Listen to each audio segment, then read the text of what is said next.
Side 2 begins with a very short and very bluntly titled, "Get Your Filthy Hands Off My Desert."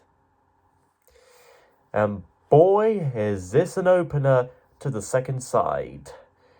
As we hear some low wind sounds, we can also make out a distant voice shouting, "Oi, get your filthy hands off my desert." And another voice replying, "What did he say?" Right before a jet swoops on by and a bomb explodes. Possibly along with our eardrums as well, too.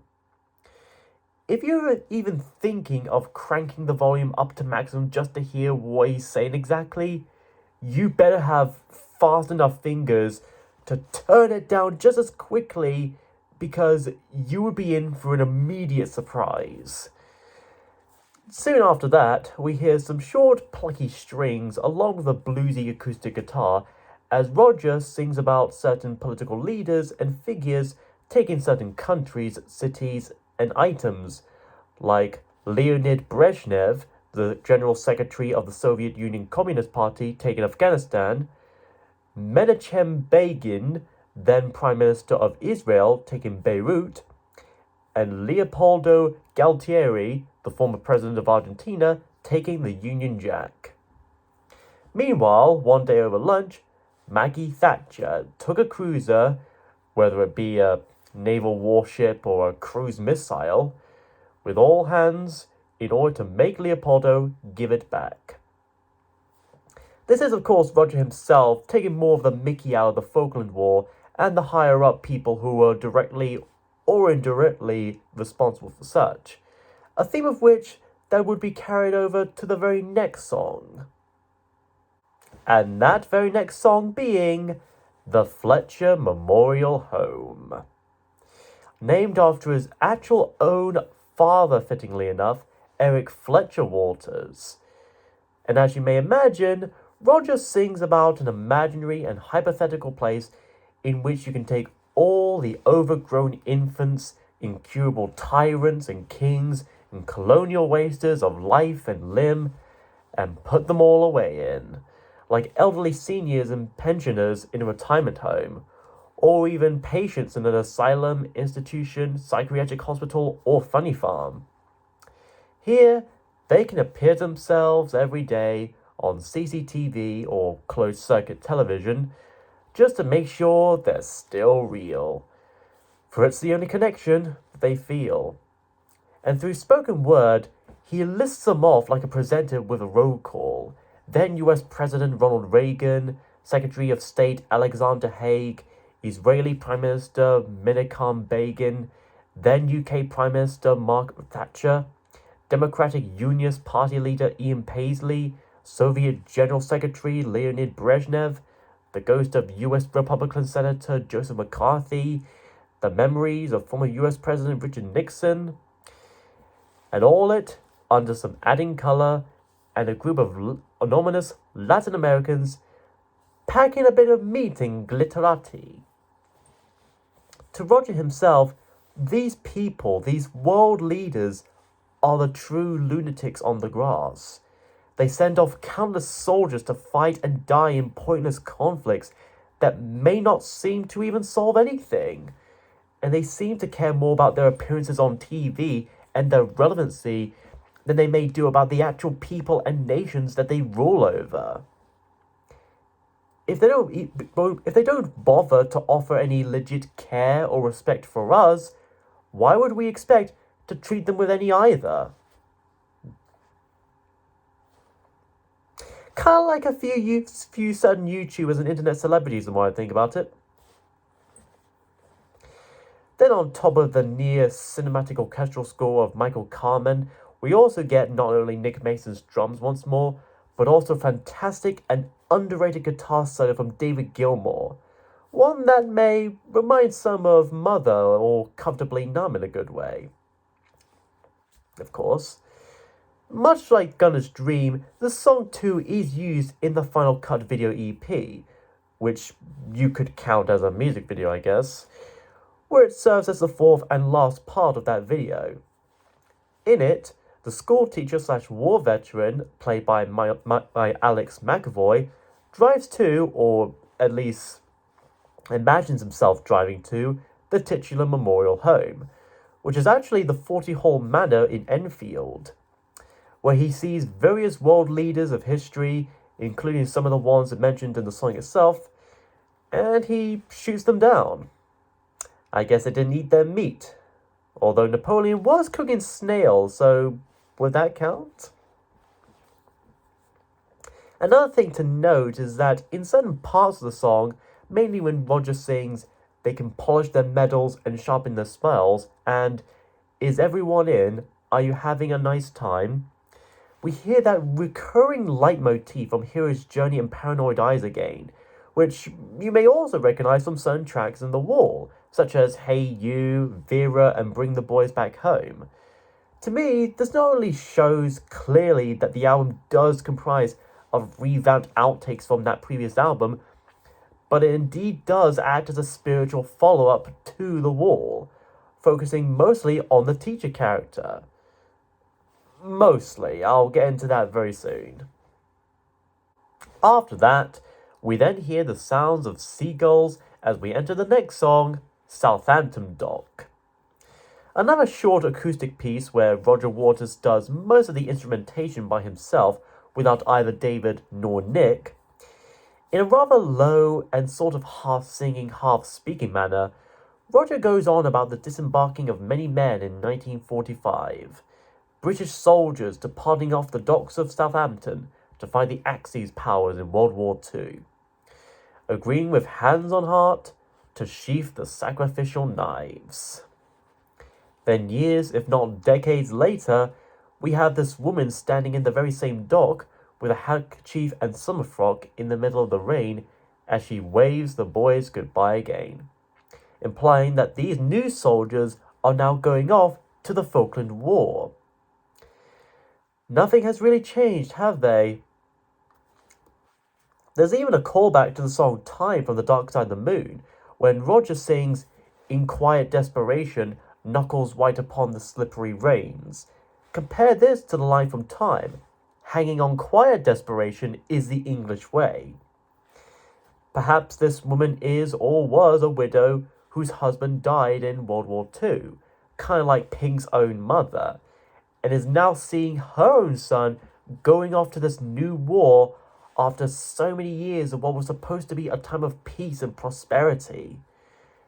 Then in the second half of the song, the acoustic guitar is replaced by Michael's piano as Roger offers some mourning over the deceased as dark stains of blood spread between their shoulder blades. And once again we hear a mention of poppies as Roger sings, a mute reminder of the poppy fields and graves. I really should have reviewed this one sometime around Remembrance Day. When the fight was over, we spent what they had made, but in the bottom of our hearts, we felt the final cut. And that leads us perfectly into the next song, and possibly the heart and core of this whole album, the title song itself, The Final Cut. And if you think something like The Gunner's Dream would already be sad as is, this title track could be downright depressing both musically and lyrically. On top of Michael's somber piano naturally continuing off the previous song, Roger's vocals are much more delicate and even seem to express a hint of guilt and regret here.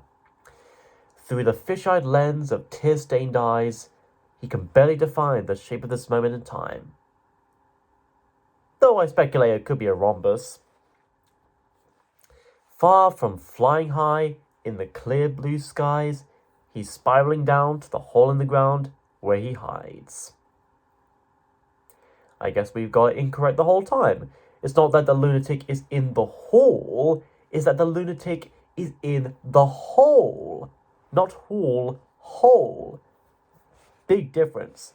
Now it makes perfect sense. Maybe. Then as the drums and orchestra return, Roger offers that if you negotiate the minefield in the drives, beat the dogs, cheat the cold electronic eyes, make it past the shotgun in the hall, dial the combination, open the priest hole, turn the crank, snap the plank, boot the marble down the chute, watch it roll and hit the pole, knock the ball in the tub and hit the man into the pan. The trap set, and here comes the net. Mousetrap, I guarantee, is the craziest trap you'll ever see. And if he's in, he'll tell you what's behind the wall, as a shotgun sound interrupts that last line. As I might have brought up more than once across this review so far, is that while most of the album seems to be from the teacher/veteran's point of view, there are some parts here and there in certain songs that can be interpreted as being just as much about Pink after the destruction of his wall and having to cope with being exposed to the outside world before his peers. And this song is the prime example of such. Not just with the behind the wall reference, if you manage to hear it beneath the sudden shotgun blast. The next verse goes on about a kid who had a big hallucination, made love to girls in magazines, and is wondering if you're sleeping with a newfound faith. This could be referencing how in The Wall, Pink hallucinated about being a big dictator and is maybe wondering if his former tutor is now sleeping with a newfound faith, which he might indeed be. And in the middle section, as we hear Michael Kamen's harmonium again, and even that faint clock from One of the Few, we have a big callback to the Waters Pen song If from Atom Heart Mother, as both songs have verses that begin with if I or and if I, and seem to deal with a sense of introspection. Same way the teacher wanted to speak openly to his wife during the hero's return, Pink might be wanted to show and express how he truly feels to his ex-wife. If I show you my dark side, will you still hold me tonight? And will I still be seeing you on the dark side of the moon? If I open my heart to you and show you my weak side, what would you do? For starters, I'm not exactly a cardiologist, but I could call one if that helps. Would you sell your story to Rolling Stone? Actually, she was planning on selling that story to this geezer named Roger Waters. I think he might do a whole rock opera concept album about it. Would you take the children away and leave me alone? This line here might be implying that Pink and his wife might have had children during their marriage, even if such was never shown or implied in either the Wall album or the film based on it. It's likely he's imagining them in order to gain some sympathy, which he's already got anyway. The musical tear-jerking continues further as David plays an emotional guitar solo, almost reminiscent of his solos in the dog song from Animals. It almost feels like he's coming through the speakers, pulling at the heartstrings and playing them like his Fender Stratocaster. And by the end, Roger, or rather Pink, thought he ought to bear his naked feelings and tear down the curtains. Assuming he hadn't done so already, considering the amount of destruction he did to that hotel room, he holds the blade with trembling hands and prepares himself to make it, pretty much on the verge of suicide. However, just then, he hears a phone ring, finally realizing that someone out there is still trying to reach out for him, and so he never got the nerve to make the final cut. Answering that phone, he seems to decide right then and there that he shall carry on no matter what may come. The song's also featured in the final cut video EP, in which we mostly see old black and white public domain footage, as well as Roger Waters himself, with only his mouth being lit while the rest of him are in shadow, lip-syncing the songs while being interviewed by a psychiatrist of sorts. It's likely that Roger could be playing the Pink character here, or, at the very least, a character like Pink, just my guess. As for the song though, it's pretty emotional and quite touching even. Like the Gunner's Dream, it's dark and bleak, but at the very end, it still offers a little bit of second chance. However, the dark corners of reality slam you right back in the head as we get into the penultimate song and possibly the only proper single of the album, Not Now John. Now this one here stands out for many reasons, one of which being its style and tone. While most of the songs in this album have been quite slow, dramatic, and even a bit cinematic at times, this one is full-on hard-rocking semi-blues on par with tracks like Have a Guitar, Young Lust, Waiting for the Worms, and Another Brick in the Wall Part 2. It's also the only song on the final cut to feature David Gilmour actually singing lead vocals, or any kind of vocals at all. Similar to how Dogs was the only song on Animals to have him actually sing in it, or that Brain Damage and Eclipse were the only songs off The Dark Side of the Moon to have Roger Waters actually singing them. It also features backing vocals from the Chanter Sisters in a somewhat call-and-response manner. And already right off the bat, David gives a right old F-bomb, more than once in fact across this track, with the reoccurring F all that. Between this, the Do Goody Good BS line from Money from Dark Side of the Moon, and Fish's brief yet casual F-bomb in the Garden Party song for the debut Marillion album, I think I might have accidentally started another theme month. Classic progressive rock bands with brief bits of profanity in one song of theirs. Month. And of course, when it was released as a single, it was redone as Stuff All That. Now, as for the song itself, David sings as an overworked yet self-serving and ignorant worker in a very shoddy and even sleazy industry, telling John to stuff all that. Hang on, and not now, for he's got to deal with these, needing to compete with the likes of the wily Japanese. Now, this isn't exactly referring to anyone named John, just that it was an old common term or slang to use at anyone. Similar to if you call someone Jack, or Tommy, or Jane, or Joan. Although from what I looked up, John is also a slang for a toilet. And a client who hires a prostitute. Which just further deepens the dark implications within the song alone. Not now, John. We've got to get on with the film show. Hollywood waits at the end of the rainbow. Who cares what it's about as long as the kids go? Definitely sums up most of modern Hollywood, come to think of it. The song itself definitely captures the draining, murky, and almost dystopian feel of old industrial factory work and labour, in both its lyrical content and some of the sound effects too, as across the track we hear various tools and clanking sounds. Pink Floyd have always done well with integrating sound design into their music. And to call that guitar solo the cherry and icing on this hard rock cake would be an understatement. It also refrains the make them laugh, make them cry line and motif from one of the few, twice in fact, both of which sung by Roger. Make them dance in the aisles, make them feel okay, could be the news or some abuse, or could be some reusable shows.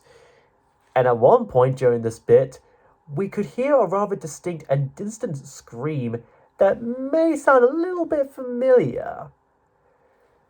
And that's because it was sampled from a Tom and Jerry cartoon. Yeah, my mind was blown too when I learned about that. And then by the climax, Roger takes over singing the main lines as if he too had given in to the madness of it all. We gotta bring the Russian bear to his knees. Well, maybe not the Russian bear, maybe the Swedes. Nowadays, you'd probably say that the Russian bear was provoked or something.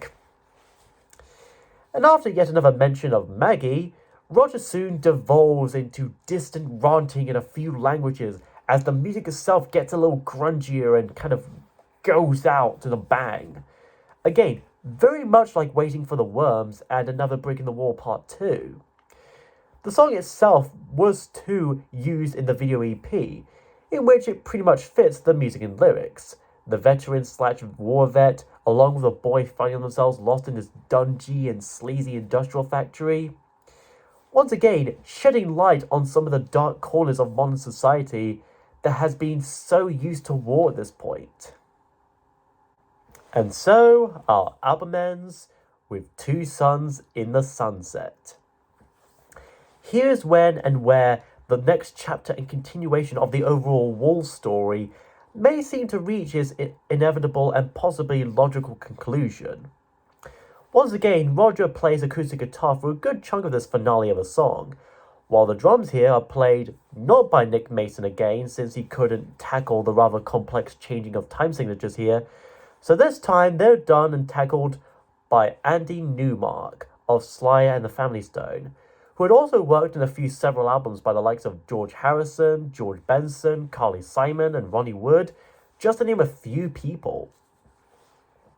We also eventually get to hear Andy Bown on Hammond organ, as well as Michael Carmen on a nice jazzy little piano once more. Now, as for the lyrics, Roger sings about what is essentially a nuclear holocaust and fallout, from the perspective of someone driving in their car while seeing the sun going down in the rearview mirror, sinking behind bridges in the road. He thinks of all the good things that we had left undone. But mostly fan fictions that he never got to finish. Then suddenly, it's day again. The sun's in the east, even though the day was just done. As it turns out, it's actually a nuclear explosion setting off right ahead in the front of the car and lighting everything up again. Hence the two suns in the sunset. It's a very strong contrast between the apocalyptic imagery evoked by the lyrics and the rather calm and almost soothing music. Then in the middle, the music of course suddenly turns intense once more, as does Roger's voice, as the consequences of such a holocaust are definitely becoming clear and dire. You stretch the frozen miles with your fear, you'll never hear their voices or see their faces. But you'll still smell their deodorant though. And there's even a callback to the Gunner's Dream when Roger mentions that you have no recourse to the law anymore. Then, as the music calms back down once more, while the windscreen melts, his tears evaporate, and there's nothing left but charcoal to defend, this character approaches a very painful and agonizing death, having finally understood the feelings of the few. Ashes and diamonds, foe and friend, we were all equal in the end. A dark, twisted take on the classic final words of the Beatles. And in the end, the love you take is equal to the love you make. And we finally close out things with another saxophone solo from Raphael Ravenscroft. This whole song could either mean a real nuclear or atomic bomb going off and seemingly killing off both Pink and his old teacher in the process, and ending things right then and there. However, by the end of the song, we also hear a little weather forecast on the radio, possibly to bookend this album like with the previous few albums.